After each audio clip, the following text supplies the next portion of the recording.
Não, você não tem um desvio de função como você acredita. 99,99999% dos empregados que eu atendo, que vem relatando desvio de função, eu falo, meu querido, você não desvia função, você acumula função. Ah, e tem diferença, Mayara? Tem. E bastante. São objetos diferentes na Justiça do Trabalho. E eu vou explicar nesse vídeo as diferenças para você entender se você está com um acúmulo ou um desvio de função. Ou se você é dono de empresa, gestor, gerente, enfim, se o seu funcionário está acumulando ou desviando função. O desvio de função acontece quando o empregado exerce atividades diferentes do cargo para o qual ele foi contratado. Por exemplo, você foi contratada como secretária, mas na verdade você é auxiliar de serviços gerais, ou seja, você limpa banheiro, troca lixo, limpa piso, limpa.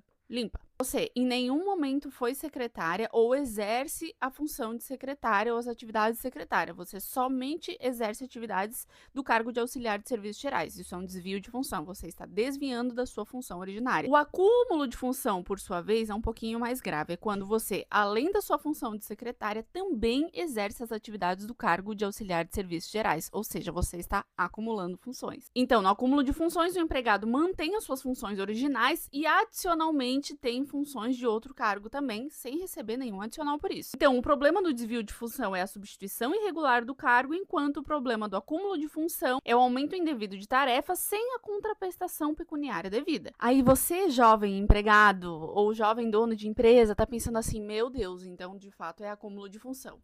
Eu faço aquilo que eu fui contratado para fazer, mais 1 milhão de outras coisas. Ou o meu empregado, ele faz aquilo que ele foi contratado para fazer, mas eu fico exigindo mais 1 milhão de outras coisas para ele fazer. Porque eu quero que ele seja proativo e eu quero que ele dê o sangue na empresa, assim como eu, dono da empresa, dou o sangue. Beleza, Mayara? Já identifiquei a diferença entre ambos. Agora, o que eu faço com essa informação? Eu desvio função. E aí? Não, eu acumulo função. E aí? Se você desvia função, se você exerce uma função completamente diferente daquela para a qual você foi contratado, você precisa de uma compensação pecuniária daquele cargo que você efetivamente está exercendo, a famosa equiparação salarial. Se o cargo que você efetivamente está exercendo possui um valor salarial maior do que aquele que você foi contratado, né? Por exemplo, você foi contratado como secretária, que o salário base é R$3.000, mas na verdade você está exercendo as funções de auxiliar de serviços gerais, que o salário base seria R$2.000, você já está recebendo a mais pelas funções que você está exercendo. Mas se for ao contrário, se o salário base da secretária é R$2.000 e de auxiliar de serviços gerais é 3, aí precisa haver uma equiparação. Já o acúmulo de função, como você ou seu funcionário está exercendo funções a mais daquelas pelas quais ele foi contratado, precisa ter um adicional no salário dele. E qual o valor adicional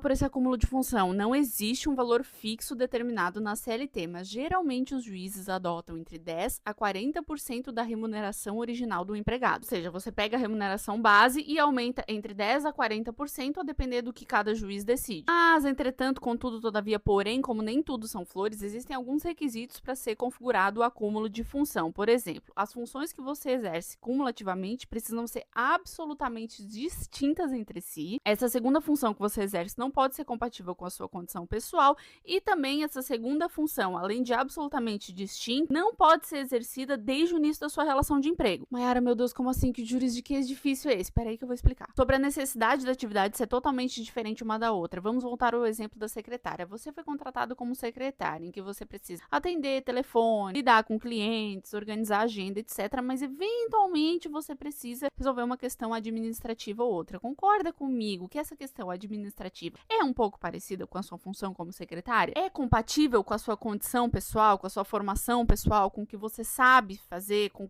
o trabalho que você sabe desenvolver? Então a gente consegue dizer que pertence à natureza ali do seu cargo, porque não destoa muito do que você foi contratada para fazer. Mas se você como secretária está precisando, além disso, limpar o banheiro, aí não tem como defender. Aí é uma atividade completamente diferente daquela para qual você foi contratada. Ou seja, ela exige uma responsabilidade e um conhecimento totalmente diferente daquela sua função original. Ela não pode ser confundida, não pode ser ali uma atividade correlata da sua função original, entendeu? Basicamente, se a função é muito distinta, não dá pra engambelar, pra querer dizer que, essa pessoa sabe fazer isso aqui também. E daí já entra ali no requisito que eu falei da condição pessoal da pessoa, ou seja, os conhecimentos pessoais. Ela tem conhecimento de administrativo, ela tem conhecimento de relacionamento com o cliente, ela consegue organizar uma agenda, organizar administrativamente. Agora, limpar um banheiro foge das suas condições pessoais, foge dos teus conhecimentos profissionais. mais. E aí tem também a questão de você ter aceitado ou não essas funções a mais desde o início do seu contrato. Por exemplo, se na época da sua contratação a empresa te avisou que exigiria algumas atividades a mais e você falou, não, show de bola, beleza, eu consigo fazer isso, eu aceito. Depois na rescisão você vem dizer que, não, eu acumulava função porque eles me colocaram para servir cafezinho também, sendo que lá no início da tua contratação eles te avisaram que eles iam exigir isso e você aceitou.